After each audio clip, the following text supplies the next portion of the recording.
entire climax to Back to the Future. I had scenes up in the clock tower on that ledge. The ledge felt that wide, and I was standing inside looking at the ledge, and I already had vertigo. I just thought, no way in the world, no way I'm going to. Right now, though, we're going to take it from the small town of Hill Valley, and we are turning the corner onto our most famous street. Welcome to the Big Apple, everybody. This is New York Street. Filmmakers love working here on New York Street because you're never going to see it this empty. We can fill the streets with pedestrians any way that we want. New York City taxi cabs, line the sidewalks with trees, bushes, benches, anything that's going to flesh out the life of the project. A lot of famous movies have worked here, you guys. You see this glass and steel structure on your right? The blue windows? That was Oscorp in The Amazing Spider-Man with Andrew Garfield and Emma Stone. Transformers with Shia LaBeouf, that's filmed here on this street. Captain America First Avenger. Many commercials and music videos with Britney Spears, Michael Bublé, Taylor Swift, and all films here. Depending on how I say the sandwich, but it looks a little different than it did in the movie. The glass bubble's not around it, right? We added that digitally in post-production using CGI or computer-generated imagery because we didn't want to risk seeing the reflection of the camera. Glass over there.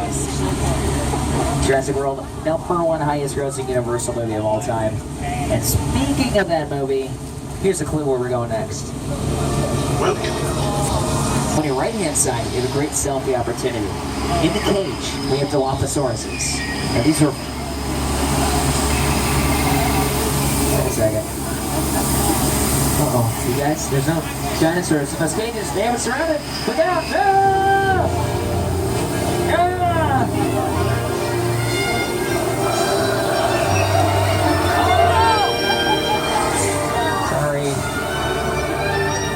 Steven Spielberg's dinosaurs are loose. Very angry dinosaurs. They're very out of work actors.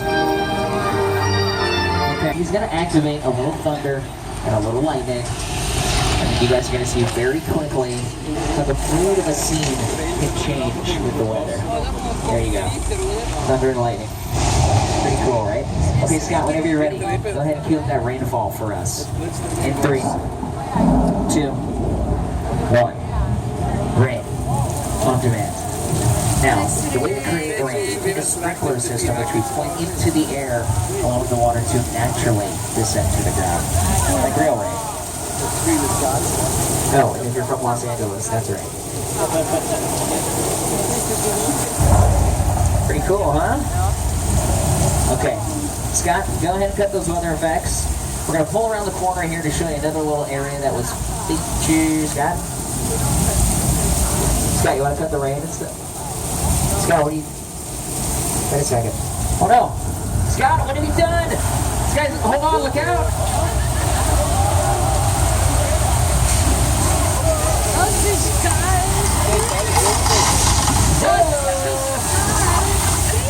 Sorry about that. Scott went a little overboard with the weather effects. You guys, that's the flash floods of older Mexico. Tens of thousands of gallons of water come right down that hill, go right under that bridge, and then right into the drinking fountains at Disneyland.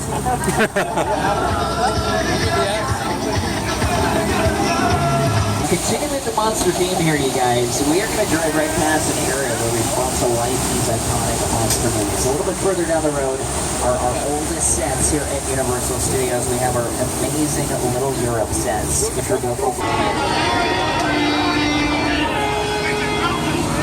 So a lot of television shows work in this little part of our park here. In fact, I mentioned Raisin of a Man. I'm just going to hang out here for a little bit. A little R&R in the town of Amity.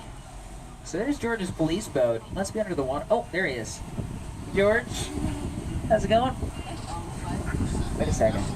Wait, do you see that? Oh no! George, swim quickly over to the... No, oh no! Oh no. George is being eaten by the shark. Wait a second, George is being eaten by the shark and you guys are taking pictures and cartoon? What is wrong with you? Quiet. We're gonna tell the front office that George is... Uh-oh. Uh-oh. That's not good. What's going on right now? That's a horrible combo. Oh no! Okay. want to save myself jumping off this thing. Take a picture of this car too, please. Oh, no! Ah!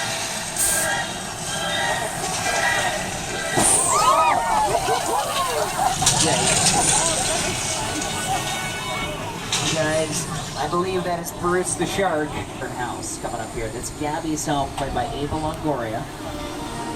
And continuing down the left, the lilac-colored house in the corner is Bob and Lee's home. We also have the second tan-colored home with the stone bottom. It was painted yellow in the show. There it is. That is Susan's house, played by Terry Hatcher, who's on your screens right now. And then one more house on the left, we have Lynette's home, played by Emmy Award winner Felicity Huffman, the sort of gray-green house with the red front door. And look, the history of Mystery Lane goes back even further than Desperate Housewives, though. This used to be known as Colonial Street. It's because at the very end of it, all the rest of these homes here are just facades. There's nothing inside. You can't work inside of them. Well, actually, I guess in Lynette's home, there's a big tree growing out of the middle of the house. Pretty sure that wasn't in the show.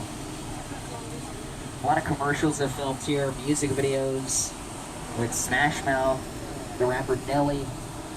Also, a lot of classic television shows in Berkshire. Let's take a second look at these houses here for a second. So, Susan's house, which is the tan-colored house on your right with the stone bottom, that's the Hardy Boys' house from the original television show. Makes sense. She's sort of the detective in Desperate Housewives.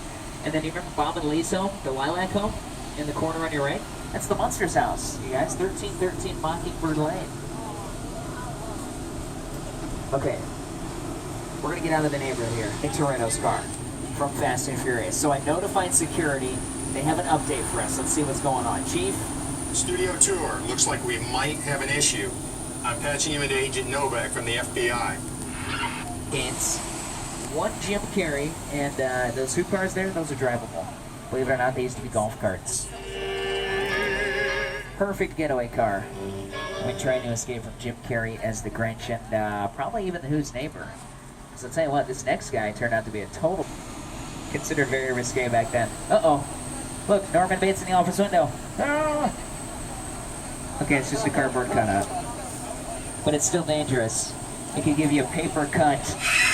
This is from Steven Spielberg's film, War of the Worlds. Now, you are looking at a real Boeing 747 airplane, completely destroyed for this film.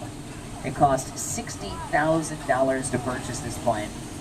$200,000 just to transport the plane.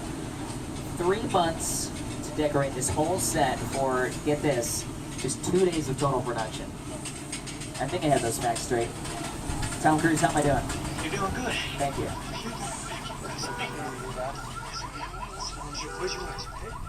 Now close.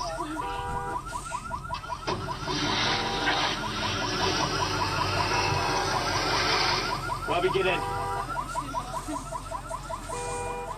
Get in.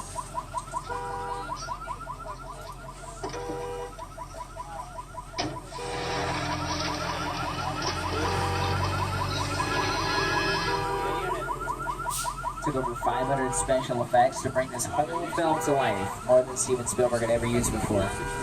Airplane salvage from an airplane graveyard in the Mojave Desert. And the roof was chopped off, not for the film, but just to fit it under an overpass on the highway. Now, to bring to life these incredibly large effect sequences, we're going to be working